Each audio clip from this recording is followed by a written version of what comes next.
ಅದೇಕೆ ನಿಮ್ಮ ಮುಖ ಕಮಲವು ಮಂಜುಗಿಸಿದ ಕಮಲದಂತೆ ಕಾಂತಿಹೀನವಾಗಿ ಕಾಣುತ್ತಿರುವುದಲ್ಲ, ಕಾರಣವೇನು ದೇವ?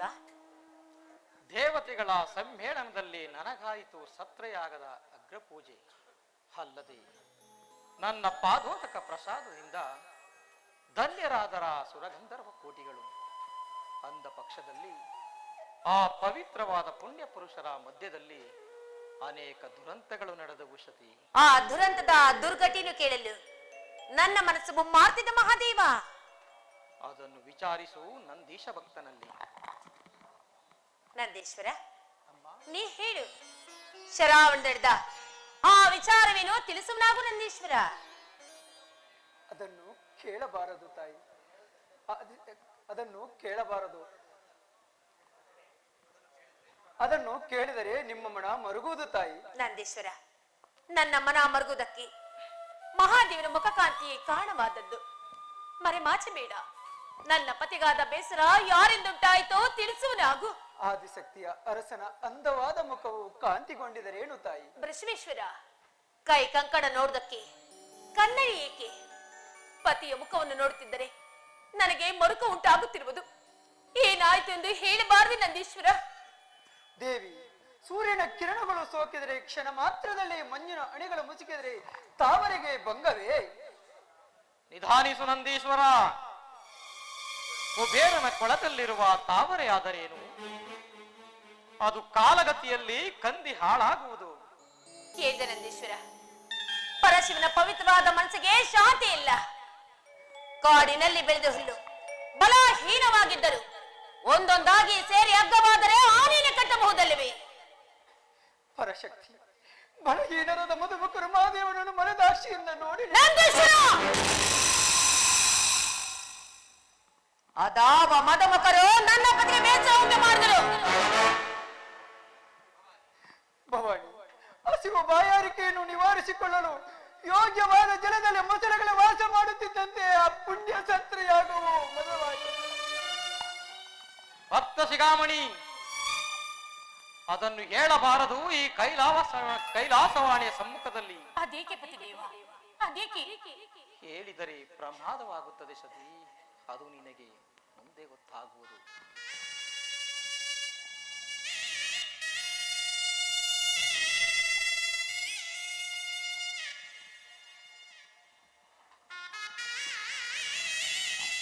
ನಂದೀಶ್ವರ, ಕೇಳ್ಯ ಯಕ್ಷಕಿನ ಗಾನವನ್ನು ಕೇಳಿದರು ತಾಯಿ. ಅದಾದ ನೋಡಿ ಹೇಳಬಾರ್ದು. ಕ್ಷಣಾರ್ಧದಲ್ಲಿ ಹೇಳಿದರು ತಾಯಿ. ಅಮ್ಮ ಅಮ್ಮ, ಅವರೇ ಆದಿಶಕ್ತಿ ಹಿರಿಯ ಸಹೋದರಿಯರು ದಕ್ಷರಾಜನ ಮನೆಯಲ್ಲಿ ನಡೆಯುತ್ತಿರುವ ದಕ್ಷಯಜ್ಞ ಮಹೋತ್ಸವಕ್ಕೆ ಹೋಗುವರು ತಾಯಿ. ಅದರಲ್ಲಿ ಪರಮೇಶ್ವರ ಶರಣ ತೀರದಲ್ಲಿ ಶಿವಗಣೇಶ್ವರನ್ನು ನೋಡಿಕೊಂಡು ಬರಲು ಅಪ್ಪಣೆಯಾಗಬೇಕು. ಸುಖಿಸು ಶಿವಗಣಾಧೀಶ್ವರನ್ನು ಸೇರು. ಶಿವೋಕಿಬಾನಂದೀಶ್ವರ ನಿನಗೆ ಮಂಗಳವಾಗಲಿ. ಶಿವೋಂ ಶಿವೋಂ ಶಿವ. ಸ್ವಾಮಿ, ನಂದೀಶ್ವರನ ಮಾತು ಕೇಳಿಲ್ಲವೇ ದೇವ?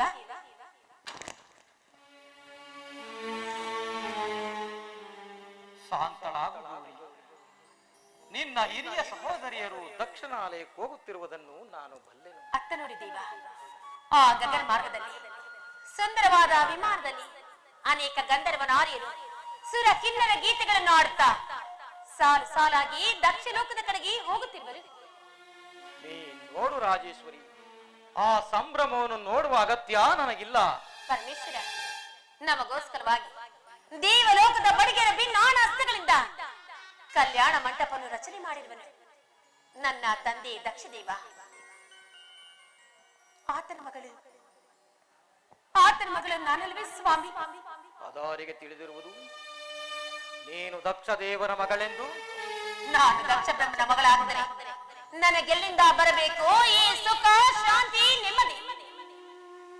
ಅಲ್ಲಿ ಹೋಗುತ್ತಿರುವ ಸುರ ನಾರಿಯನ್ನು ನೋಡಿದ ಮೇಲೂ ಕೂಡ ತಂದೆ ಮನೆ ಮೋಸವನ್ನು ನೋಡಬಾರದೆ ಉತ್ತಮ. ಭೂತೇಶ್ವರಿ, ಕಾಗೆಗಳ ಮಧ್ಯದಲ್ಲಿ ಬೆಳೆದ ಕೋಗಿಲೆ ಮರಿಯು ಆ ಕಾಗೆಗಳ ಮರಿ ಆಗಿದ್ದರೆ ಆ ಕಾಗೆಗಳು ಆ ಕೋಗಿಲೆ ಮರಿಯನ್ನು ಕೊಲ್ಲುತ್ತಿರಲಿಲ್ಲ. ನೀನು ದಕ್ಷ ದೇವನ ಮಗಳಾಗಿದ್ದರೆ ಕರೆಸುತ್ತಿದ್ದ ನಿನ್ನ ತಂದೆ ದಕ್ಷ ದೇವ. ಅಂದರೆ ಅಂದರೆ ನಾನು ದಕ್ಷ ಬ್ರಹ್ಮನ ಮಗಳಲ್ಲವೇ? ನೀವು ನನ್ನ ತಂದೆ ಜಾಮಾತನಲ್ಲವೇ? ಮಂಗಳ, ನೀನು ದಕ್ಷ ದೇವನಿಗೆ ಮಗಳೂ ಅಲ್ಲ, ನಾನು ಜಾಮಾತನೂ ಅಲ್ಲ. ಪರಮೇಶ್ವರ, ನನಗಿರುವ ಸಂತೋಷವನ್ನು ಮುರಿದಕ್ಕಬೇಡ. ಗುರು ಮಂದಿರಕ್ಕೆ, ದೇವ ಮಂದಿರಕ್ಕೆ, ಪಿತೃ ಮಂದಿರಕ್ಕೆ ಯಾರಿಂದಲೂ ಕರೆಸಿಕೊಳ್ಳದೆ ಹೋಗಬೇಕೆಂದು ನೀವೇ ನನಗೆ ಅನೇಕ ಬಾರಿ ಹೇಳ್ತಿರಲಿಲ್ಲವೇ ದೇವ? ಹೌದು, ಹೇಳಿದ್ದನು. ಆದರೆ ಅವನೋರ್ವ ರಾಜಸದ ಅಹಂಕಾರಿ. ಕಾಡಿನಲ್ಲಿ ವಾಸ ಮಾಡುವ ಕ್ರೂರ ಮೃಗಗಳಿಗಾದರೂ ಶಾಂತಿ ಉಂಟು, ಹುತ್ತದಲ್ಲಿ ವಾಸಿಸುವ ವಿಷ ಸರ್ಪಗಳಿಗುಂಟು ಶಾಂತಿ. ಆದರೆ ನಿಮ್ಮ ತಂದೆ ದಕ್ಷ ದೇವನಿಗಿಲ್ಲ ನಮ್ಮಲ್ಲಿ ಶಾಂತಿ, ಶಾಂತಿ, ಶಾಂತಿ. ಅಪ್ಪನ ವಿಷಯದಲ್ಲಿ ಇಷ್ಟೊಂದು ಅಶಾಂತಿಯಿಂದ ಮಾತನಾಡ್ತಿರುವ ಪರಮೇಶ್ವರ, ಮಾತನಾಡುವ ಸಂಭವ ಉಂಟು, ಮಾತನಾಡಿದರು ಮಹಾದೇವಿ.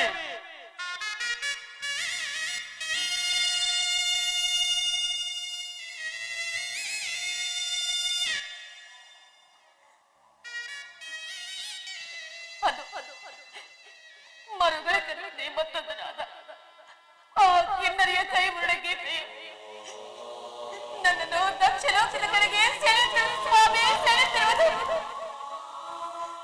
ಅದು ಗೀತವಲ್ಲ, ನಿನ್ನ ಆತ್ಮವನ್ನು ಸುತ್ತುಗಟ್ಟಿ ಎಳೆಯುತ್ತಿರುವ ಕಾಲಪಾಸ. ಯಾವ ಪಾಶವಾದರೆ ತಂದೆ ತಾಯಿ ಮನೆಯೆಂದರೆ ಚಿಕ್ಕಂದಿಂದಲೂ ಆಡಿ ಬೆಳೆದಿರುವ ನಿವಾಸ. ಹೆಣ್ಣು ಮಕ್ಕಳಿಗೆ ಅದಕ್ಕಿಂತಲೂ ಪ್ರಿಯವಾದ ಸ್ಥಳವೇ ಇಲ್ಲ ಸ್ವಾಮಿ, ಸ್ಥಳವೇ ಇಲ್ಲ.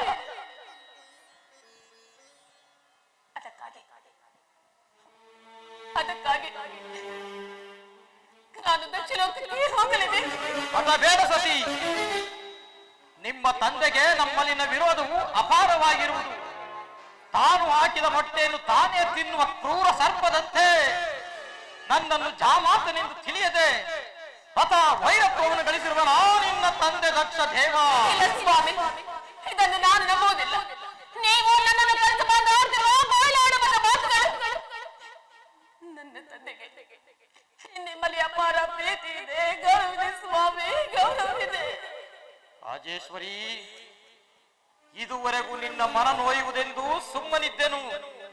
ಕೇಳು ಕೇಳು, ನಿನ್ನೆ ನಡೆದ ಸತ್ರಯಾಗ ಸಮಾರಂಭದಲ್ಲಿ ಮನ ಬದಲಾಯಿತು ಆ ನಿನ್ನ ತಂದೆ ದಕ್ಷ ದೇವನಿಗೆ.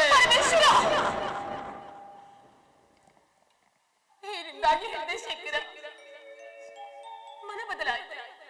ಹಾಗಾದ್ರೆ ಅಲ್ಲಿ ನಿಮಗಾದ ಅಗ್ರ ಪೂಜನೆ ನೋಡಿ ನನ್ನ ತಂದೆ ದಕ್ಷ ದೇವರು ಸಂತೋಷ ಪಡಲಿಲ್ಲವೇ ಸ್ವಾಮಿ? ಏನು ಸಂತೋಷಪಟ್ಟನು ನಿನ್ನ ಜನಕ? ಬಹಳ ನಿಧಿಯನ್ನು ಗಳಿಸಿರುವ ಕಾಳಿಂಗ ಸರ್ಪದಂತೆ ಅವನ ಜಿಜ್ಞಾಸೆಯು ಅವನ ಜೀವಾತ್ಮವನ್ನು ಸುತ್ತುಗಟ್ಟಿ ಬಹಳ ನಿಷ್ಠುರದ ನಿರರ್ಥಕವಾದ ಆ ಚಂದ್ರಾರ್ಥವಾದ ವೈರತ್ವದ ಮಾತುಗಳಾಡಿದ ನಿನ್ನ ತಂದೆ ದಕ್ಷ ದೇವ. ತಂದೆ ಮಾತಿಗೆ ಬೇಸರ ಪಡಬೇಡ ಭೂತೇಶ್ವರ, ಬೇಸರ ಪಡಬೇಡ. ಬಯಲಾಡಂಬರದ ಮಾತಿಗೆ ಬೇಸರವೇ ಭೂತೇಶ್ವರಿ. ಬೆಂದಿತೆನ್ನೊಡಲು ಆ ಸತ್ರೆಯಾಗದ ಪುಣ್ಯ ಪುರುಷರ ಮಧ್ಯದಲ್ಲಿ ಬೆಂದಿಕ್ಕುವ ಸಮಿತ್ತುಗಳ ಅಗ್ನಿ ಜ್ವಾಲೆಯಂತೆ ನನ್ನನ್ನು ಹೊಗಳುತ್ತಿದ್ದ ದೇವಮಂತ್ರಗಳ ಸುನಾದಕ್ಕೆ ಆ ನಿನ್ನ ತಂದೆ ದಕ್ಷ ದೇವರ ಕಠೋರವಾದ ವಿಷಮ ಜ್ವಾಲೆಯ ಮಾತುಗಳು ಉಕ್ಕಿ ಬರುತ್ತಿದ್ದ ಮಂಗಳಕರ ನಾದವನ್ನು ಮರೆಮಾಚಿಸಿತು ಸತಿ, ಮರೆಮಾಚಿಸಿತು. ಭೃಗುವಲ್ಲದೆ ಮತ್ತಾರು ಅವನನ್ನು ಮಾತನಾಡಿಸಲಿಲ್ಲ. ಆದರೆ ನಿನ್ನ ಬಾಂಧವ್ಯದ ಪ್ರೇಮ ನನ್ನನ್ನು ಮೌನವಾಗಿ ಕುಳ್ಳರಿಸಿತ ದಿವ್ಯ ಶಾಲೆಯಲ್ಲಿ. ಏನಿದ್ದಾಗಿ ಹೇಳಲಿ ಶಂಕರ, ನಾನು ನಿಮ್ಮಲ್ಲಿ ಏನಿದ್ದಾಗಿ ಹೇಳಲಿ? ಈ ತಾಲಿದಾರಿಗಳು ಒಂದು ಸಂಸಾರದಲ್ಲಿ ಎಷ್ಟೋ ನಡೆಯುವುದು, ಅದನ್ನು ಬಾಂಧವ್ಯದಿಂದ ಮಮತೆಯಿಂದ ಸರಿಪಡಿಸಿಕೊಳ್ಳಬೇಕು. ಜಗತ್ತಿನ ಸಂಸಾರ ಚಕ್ರವೃದ್ಧ ಈ ರೀತಿ ಆದ ಮೇಲೆ ಇನ್ನಿತರ ಪಾಡೇನು ಸ್ವಾಮಿ, ಇನ್ನಿತರ ಪಾಡೇನು? ಶಕ್ತಿ ಯುದ್ಧ ರಂಗದಲ್ಲಿ ಹರಿತವಾದ ಶಸ್ತ್ರಾಸ್ತ್ರಗಳಿಂದ ಉಂಟಾದ ಗಾಯದ ನೋವನ್ನಾದರೂ ಮರೆಯಬಹುದು. ಆದರೆ ನಿನ್ನ ತಂದೆ ದಕ್ಷ ದೇವನ ಹರಿತವಾದ ಮಾತೆಂಬ ಹಲವು ನನ್ನೊಳಲನ್ನು ತಾಗಿ ನನ್ನ ಉದರ ಸಗ್ಗನ ಉಳಿಯಿತು. ಅದನ್ನು ತಿಳಿದ ನಿನ್ನ ತಂದೆ ದಕ್ಷ ದೇವನು ಪಾಷಾಣ ಹೃದಯನಾಗಿ ತನ್ನ ಗುರುವಾದ ಮೃಗುದೇವರ ಕುಮಂತ್ರದ ಮಾತುಗಳಿಂದ ಮಾರಣ ಮಹಾಯಜ್ಞವನ್ನು ಹೂಡಿ ನನ್ನನ್ನು ಕೊಲ್ಲಲು ಅಡಿ ಮಾಡಿರುವರು. ಮಾರಣ ಮಹಾಯಜ್ಞ, ಮಾರಣ ಮಹಾಯಜ್ಞ ಅದನ್ನು ಮಾಡುವರಾರು? ಕರ್ಮದನು ರಂಧದ ವಜ್ರರಸದಿಂದ ಇಡೀ ಬ್ರಹ್ಮಾಂಡವನ್ನು ಎಂಟಿ ತೆಗೆಯಲ್ಪಟ್ಟ ಉಗ್ರವಾದ ರಸವೇ ಸೋಮರಸ. ಅಲ್ಲಿನ ಆತ್ಮ ಶರೀರದಿಂದ ಬಂಧಿಸಲ್ಪಟ್ಟ ಕಪಾಲ ಪಾತ್ರಗಳೇ ಸ್ಕೃತ್ಯೆಂಬ ದಿವ್ಯ ಪಾತ್ರೆ. ಪಂಚಭೂತಗಳೆಂಬ ಓಮಾಗಿ ಕುಂಡದಲ್ಲಿ ನಿನ್ನ ತಂದೆಯ ದಕ್ಷ ಬ್ರಹ್ಮನಂತಹ ಸಾವಿರಾರು ಕರ್ಮ ಬಂದಿದ್ದರು ಮುಗಿಲೆಂದು ನಸುಮ ಹೋಗುವಾಗ ಮಾರಣ ಮಹಾಯಜ್ಞ, ಮಾರಣ ಮಹಾಯಜ್ಞ ಅವನು ಮಾಡುವರಾರು? ನಾನಲ್ಲವೇ, ನಾನಲ್ಲವೇ, ನಾನಲ್ಲವೇ? ಅವನು ತೆಗೆಗಿದ್ದರು ಇದಾಗರೈತರಾದರ ನಿನ್ನ ತಂದೆ ದಕ್ಷ ದೇವ. ಅವಿವೇಕಿಯಾದ ಅಪ್ಪರಿಗೆ ನಾವುಗಳು ವಿವೇಕವನ್ನು ಹೇಳಬೇಕಾದರು. ಇದೊಂದೇ ಒಂದು ಬಾರಿ, ಇದೊಂದೇ ಒಂದು ಬಾರಿ ತಂದೆ ಮನೆಗೆ ಹೋಗಬಾರದೆ ಪರಮೇಶ್ವರ, ಹೋಗಬಾರದೆ. ಸತಿ, ನಿನ್ನ ತಂದೆ ದಕ್ಷ ದೇವನಿಗೆ ನಿನ್ನ ಮಾತುಗಳು ಹಿತವಾಗಿ ತೋರುವುದಿಲ್ಲ. ಒಂದು ವೇಳೆ ನನ್ನನ್ನು ಮಾತನ್ನ ಮೀರಲಿಗೆ ನೀನು ಹೊರಟುತ್ತೆ ಆದರೆ ನಿನಗೆ ಹಾನಿ ತಪ್ಪದು, ತಪ್ಪದು, ತಪ್ಪದು. ಸ್ವಾಮಿ, ನನ್ನ ತಂದೆ ನಿರಾಕರಿಸಲು ಏನಾಯ್ತು? ನನ್ನ ತಾಯಿಯಾದ ವೇದವತಿ ಇಲ್ಲವೇ? ನನ್ನ ಹಿರಿಯ ಸಹೋದರಾದ ರೋಹಿಣಿ ಖುಷಿಯದಿರಲಿಲ್ಲವೇ? ಅವರು ನನ್ನನ್ನು ಆದರಿಸಿದರು. ನೀನೇಳಿದಂತೆ ರಾಜ, ಪ್ರಾಣಕ್ಕೆ ಸಿದ್ಧರಾಗು. ದಯಾಮಯನಾದ ಪರಮೇಶ್ವರ, ನಾ ಮಾಡಿದ ಅಪರಾಧವಾದರೆ ಏನು? ಈ ಮಾನವ ಮನದಾಸಿನ ಮುನಿಸಲ್ಲದೆ ಮನುಷ್ಯನಾಗು ಪರಮೇಶ್ವರ, ಮನಸ್ಸಿಲ್ಲದೆ ಮನುಷ್ಯನಾಗು.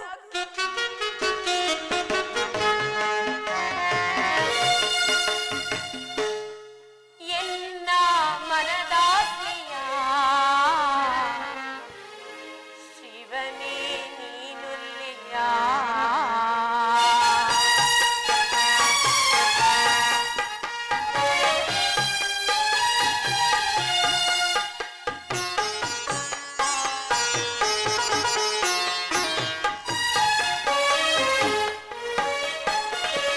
ಸಕಲ ಸುರರೆಲ್ಲ ಸಾಗುತ್ತಿರರೇ ತಾಳ ಮೇಳದಲ್ಲಿ ಹೃದಯ ಕಲಕುತ್ತಿದಿನ್ನ ಕಲೆಯಲ್ಲಿ ಮಂತ್ರಘೋಷದಲ್ಲಿ ಸಂಗಮ ಕಣ್ಣಲ್ಲಿ ಸಂತಸ ಎದೆಯಲ್ಲಿ.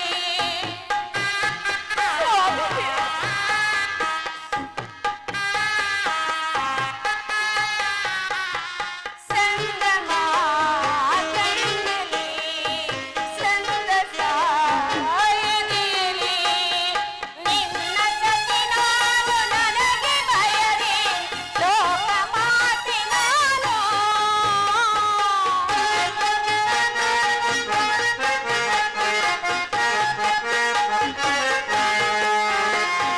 ನಿನ್ನ ಸತಿ ನಾನು ನನಗೆ ಭಯವೇ ಲೋಕ ಮಾತೆ ನಾನು.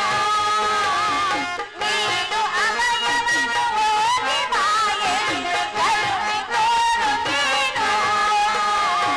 ನೀನು ಅವಯವನು ಹೋಗಿ ಬಾಯಲ್ಲಿ ನಿನ್ನ ಮನದಾಸಿಯ ಶಿವನೇ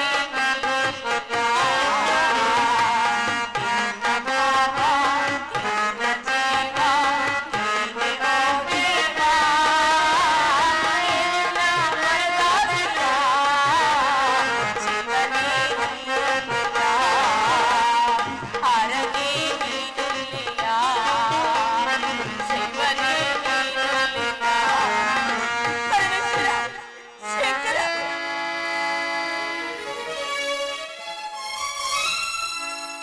ಮಹೇಶನ ರಾಣಿ ನೀನೆಂದು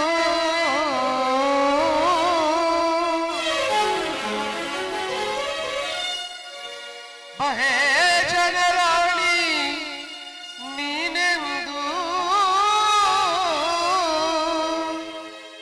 ಮಹಾಯಜ್ಞವರು ಬಯಸದಿರು ರಾಜರಾಜೇಶ್ವರಿ.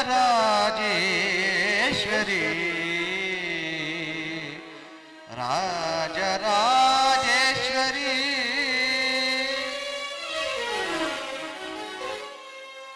ಮಹಾಯಜ್ಞ ಯಜ್ಞದಲ್ಲಿ ಫಲವಿಲ್ಲ.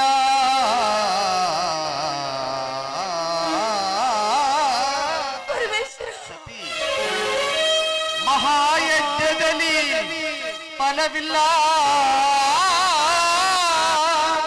ಸತಿ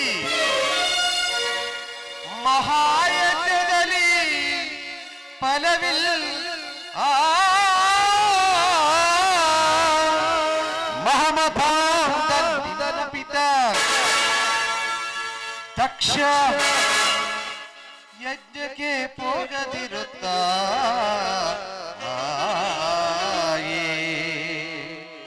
ಹೋಗದಿರುತ್ತಾಯೇ ಹೋಗದಿರುತ್ತಾಯೇ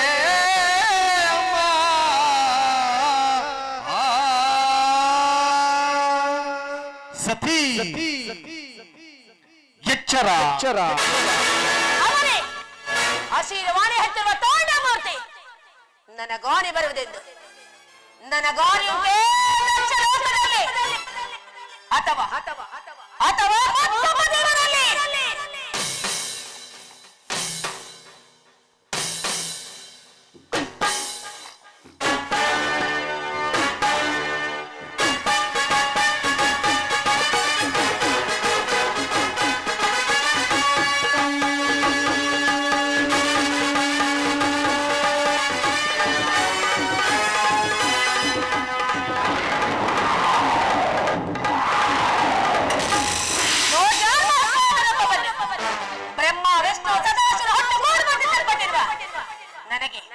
ನನಗೆ ಧಿಕ್ಕಾರವೇ ಅಥವಾ ನನ್ನ ಪತಿಯಾದ ನಿನಗೆ ಧಿಕ್ಕಾರವೇ?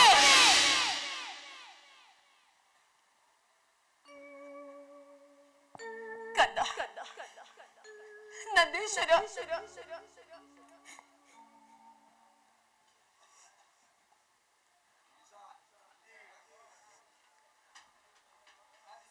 ನಮಸ್ಕರಿಸುವೆನು.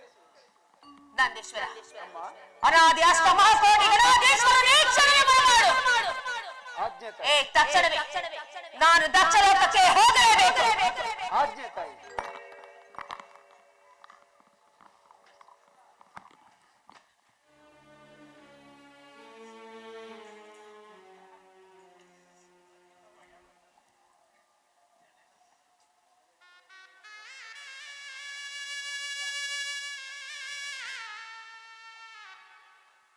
ಪರಮೇಶ್ವರ, ನಾ ಮಾಡಿದ ಅಪರಾಧವಾದ್ರೆ ಏನು ಸ್ವಾಮಿ? ನನ್ನ ಮೇಲೆ ಏಕೆ ಇಷ್ಟೊಂದು ಮನಸ್ಸು? ಹೆಣ್ಣು ಮಕ್ಕಳಿಗೆ ತಂದೆ ತಾಯಿ ಬರೆಯುತ್ತಾರೆ. ಅತಿಯಾದ ಪ್ರೀತಿ ಇರುವುದು. ಆ ಪ್ರೀತಿಯು ನನ್ನನ್ನು ಕೈ ಬೆಚ್ಚಿ ಕರೆಯುತ್ತಿರುವುದು. ಇಲ್ಲನ್ನು ಬೇಡ ಶೇಖರ, ಇದೊಂದೇ ಒಂದು ಬಾರಿ ನನ್ನ ತಂದೆ ಮನೆಗೆ ಹೋಗಲು ಅನುಮತಿ ಕೊಡುವುದು. ಪರಮೇಶ್ವರ, ಅನುಮತಿ ಕೊಡುವುದು. ಶಂಕರ, ಈ ನಿನ್ನ ಅರ್ಧಾಂಗಿಗೆ ಕೈ ಸನ್ನಿಯೇ ಕೈಲಾಸ, ಕೈ ಸನ್ನಿಯೇ ನಾನೇನು ಕಾರ್ಯ ಮಾಡಲಿ? ತಂದೆಯ ಮನೆಯ ಮಹೋತ್ಸವವು ನನ್ನನ್ನು ಕೈ ಬೀಸಿ ಕರೆಯುತ್ತಿರುವುದು. ಪತಿಯಾದ ನೀವು ಮೌನವಾಗಿ ಕುಳಿತಿರುವರೆ ಏನು ಕಾರ್ಯ ಮಾಡಲಿ ಶೇಖರ? ನಾನೇನು ಕಾರ್ಯ ಮಾಡಲು?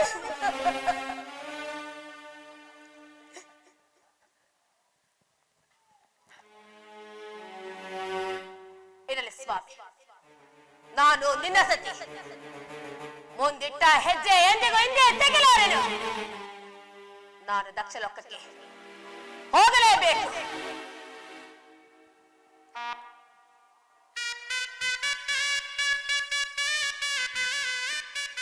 ಸ್ವಾಮಿ,